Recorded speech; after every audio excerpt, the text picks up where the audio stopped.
போதுமா குறை காணுவது?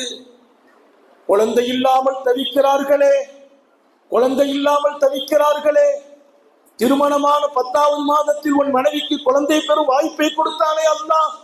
அந்த வாய்ப்பை வாங்கியதற்கு பின்னால் உன் ரப்பை மறந்து அவனுக்கு நன்றி செல்லாமல் ஆண்பலம் உள்ள பிறக்கல்லையே என்று நீ சொன்னால் அது எத்தனை வருத்தத்திற்குரிய காரியம். இன்னொன்று தெரியுமா? உங்களுக்கு ஆண் பிள்ளை சிறப்பா பெண் பிள்ளை சிறப்பா நீங்கள் அறிய மாட்டீர்கள். உங்களுக்கு எது சிறப்போ எது நிம்மதியோ அதையே அவன் கொடுக்கிறான். பெண் மக்களை கொடுத்தானா அதுதான் உனக்கு சிறப்பு, அதுதான் உனக்கு நிம்மதி. அல் பிந்து பரக்கத்துன். உங்கள் வீட்டில் பெண் பிள்ளை பிறக்கிறதா உங்கள் வீடு பரக்கத்து மயமாகும் என்றார்கள் நபிகள் நாயகம். உங்க வீட்டுல தரித்திரம் போகணுமா, வறுமை போகணுமா, பரக்கத்து கிடைக்க வேண்டுமா? பெண் பிள்ளைகள் பிறக்கும் போது கிடைக்கும்.